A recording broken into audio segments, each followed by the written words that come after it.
Ladies and gentlemen, welcome. It's been a while since we had a chat. Things are changing at a rapid rate at the moment. Let's start straight away with Macquarie. It is sad news all round. As I alluded to in my note yesterday, I actually worked with Macquarie in 2006 when Scott Royale joined, and the story was fantastic. The potential was fantastic, and unfortunately when 2009 hit and the credit crash and crunch and crisis hit all at one time, Macquarie took a very defensive mode in Europe and stopped expanding to a degree in the same way as they were expanding originally. I think the first expansion was very specific, hiring at quality. The story was so passionate, it was, as someone said, the energy was palpable, and the excitement, to be fair. And as of yesterday, we see up to 120 people being cut across London, South Africa, and in the US. Now, just to give you a bit of an overview where we are, Macquarie are coming out of European and US equities.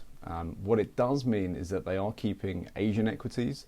They've also cut the South African equities part of the business as well. And as of yesterday, those who are working in South Africa have also gone, sadly. What Macquarie have done sensibly is they are continuing with some parts of ECM. They have kept some research to follow those lines. For example, I think a lot of the TMT guys in the US and in Europe have stayed, and they will follow a very similar route moving forward. Now, as the days and weeks come out of what has happened, I'll give you some additional news and knowledge about what is going to take place further than this.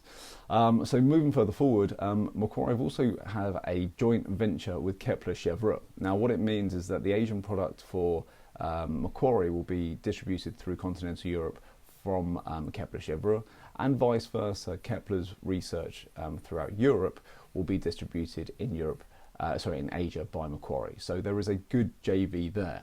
Additionally, what's happened in South Africa is that Macquarie sensibly have JV'd with a firm called Mazi. Now, Mazi is a South African equities business and will take that same mantle, as I've just suggested, with Macquarie and Kepler. Mazi will distribute Macquarie's product throughout South Africa, and vice versa, Macquarie for Mazi in Asia.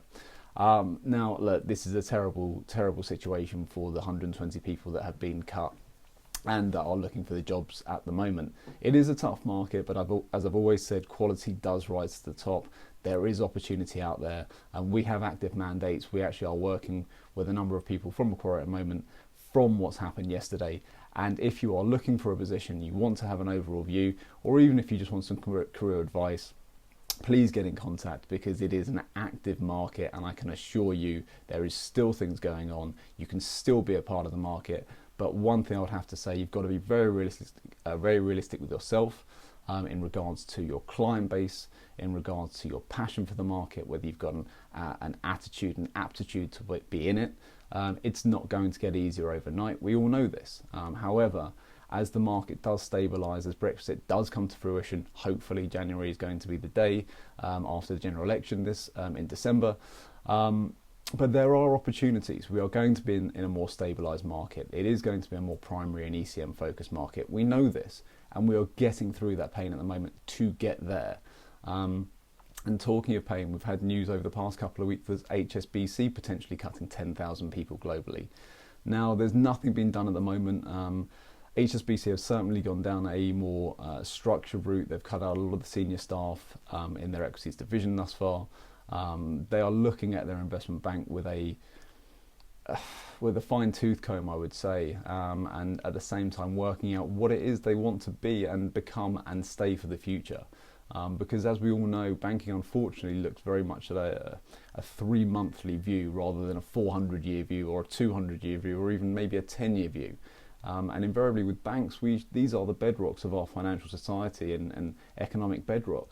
So we should always be looking further forward to the fundamental basis, not just of banking, but of humanity, because that's invariably where our growth and stability comes from. So there's been a huge amount of change, so look out for a bit more change with HSBC. There will be mergers and acquisitions coming over the over the next 6 to 12 months, that is absolutely categoric. I've said it for the last couple of years. This is the moment it's going to happen. Macquarie is a catalyst to a degree, but things have been rumbling on in the background for many months, really over the past couple of years. What is nice to see is that JP Morgan have taken a slightly different view, and they've come out and said, look, we are willing and open to hiring people with criminal records. Now, this is actually a very strong step, whilst it does maybe open the door slightly in regards to additional people. What it is saying is that you might have got a criminal record for something that wasn't your fault, or it was a misdemeanor, and therefore you've been hampered by these misdemeanors in the past. JP Morgan saying, look, forget about that. We want to give you an opportunity. Come in, have a go. If you're good enough, you'll get in, and it will have nothing to do with your past. And invariably, if you're not, you won't get through the front door. But that's JP Morgan, so don't expect any great favours from them. But they're a great company, and it's a lovely initiative, and hopefully more will follow. And to be fair, as I've said a few years ago, moving further down the line, I believe banks will end up struggling to hire. Not the fact that people won't want to be in the banking system, it's the knowledge and the experience that they'll invariably need so desperately to train the new generations forward. And I think that will be something that a lot of banks will be looking at right this moment in time. So again, something to look forward to the future. In regards to where we are at the moment, Numis have made a big change. They hired an electronic team.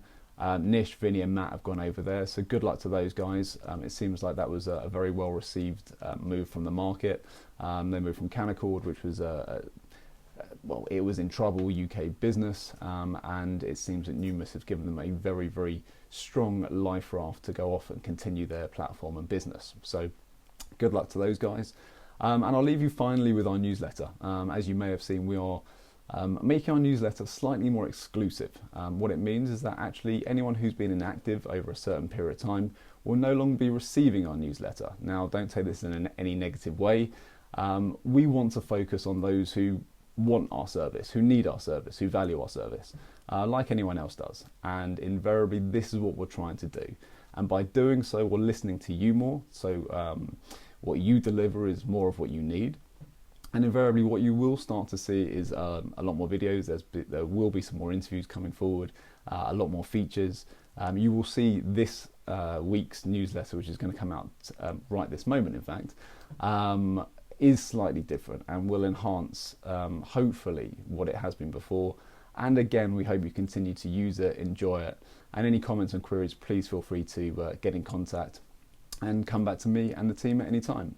But for now, look, guys, as I've always said, stay positive, stay strong, get through this period. It's extremely important. Next year is going to be slightly brighter. It is going to be tougher. Once Brexit gets out of the way, ECM will flow freer.